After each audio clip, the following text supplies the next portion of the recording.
Kung Fu Panda, DreamWorks' second crown jewel next to Shrek. This is a franchise that you honestly can't go wrong with.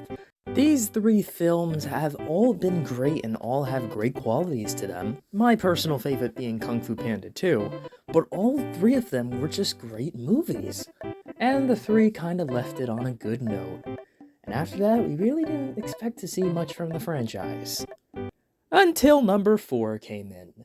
Honestly, after the success of some DreamWorks movies with Puss in Boots: The Last Wish being a really great movie, and the hype train for Kung Fu Panda 4 began after that because we actually thought that DreamWorks could make better movies again, then 2023 came in and it was a bitty, bumpy road.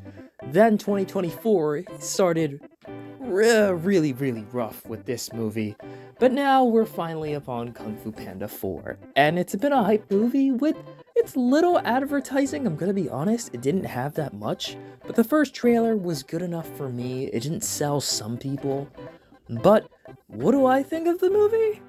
Well, I like it. And that is because you simply just can't go wrong with the Kung Fu Panda franchise, and this movie proved that. But if you compare it to the other movies, it kind of falls into... What do you mean, Like, to start off, I mean, if you really think about it, why did DreamWorks make this movie? Well, honestly, it's a pretty simple reason when you think about it. Hello, I like money. And well, yes, that's obvious, but when you make a fourth movie and you're already having a trilogy, you want to make this movie feel like it has some substance, or it's gonna feel like the weird one out of the bunch. And does this movie do that? Well, yes. But no at the same time. It's kind of a weird balance. So obviously the first movie, we have Poe's arc, and the third movie kind of concluded that. But with the fourth movie, this is him passing the baton of the Dragon Warrior to someone else. And a lot of people have been, getting a little angry about this. And honestly, I can see why. Most people would think it would be the most sense to give the baton of Dragon Warrior to Tigress. And well, yeah, that makes the most sense, but DreamWorks just wanted to introduce a new character. And that character was Zen. Now, as soon as people heard she was going to be voiced by Awkwafina, the old internet reacted like this. And that's kind of understandable when one of her previous roles last year was this. But she's been in another DreamWorks movies previously. In The Bad Guys, she played Tarantula. So with this movie, I was just like, okay, we'll see how this turns out. And honestly, I didn't mind her as a character. Obviously, yes, it was Awkwafina, but I could see past it that she was like an actual character and I wasn't just, sitting and listening to Chris Pratt for an hour.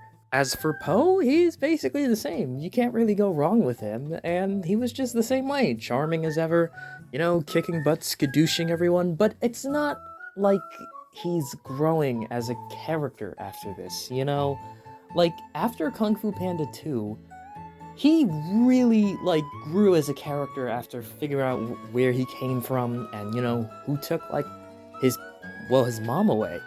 And with this movie progressing, after 2, 3, and now 4, I mean, the baton passing to the Dragon Warrior is some growth, but him himself doesn't really change that much.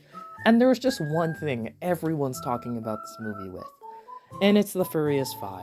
And if you want to leave, if you haven't seen the movie yet, you can leave now, but the Furious 5 are not in the movie. They are in the movie, but you could barely call it them being in the movie.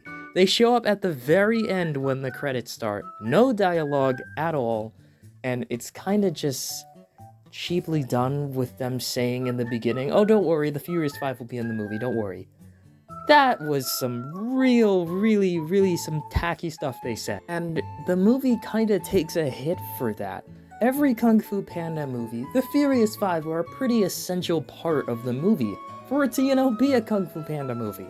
And removing the Furious 5 kind of makes the movie feel like something seriously missing from it.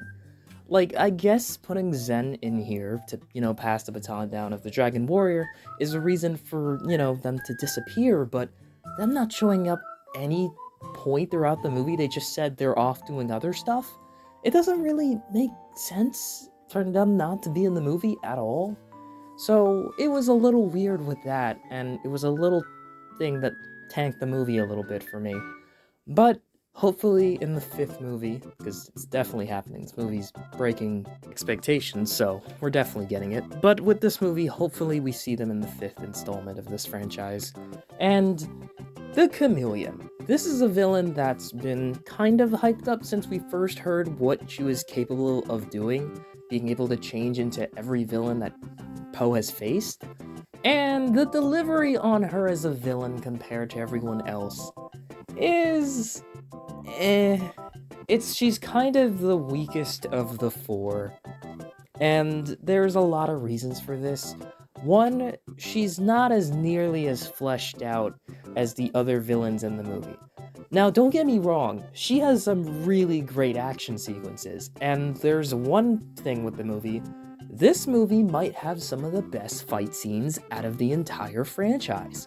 And I mean it, once you see the movie, you'll know what I'm talking about.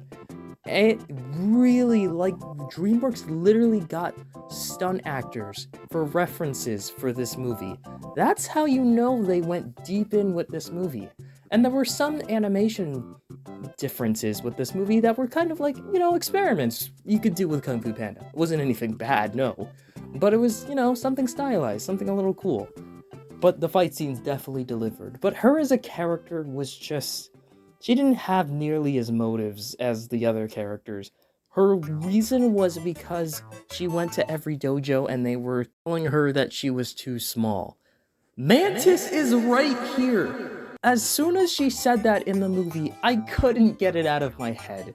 I'm sorry, that reasoning just blew my mind, but I just went along with the movie. It was stuck in my head that Mantis literally exists.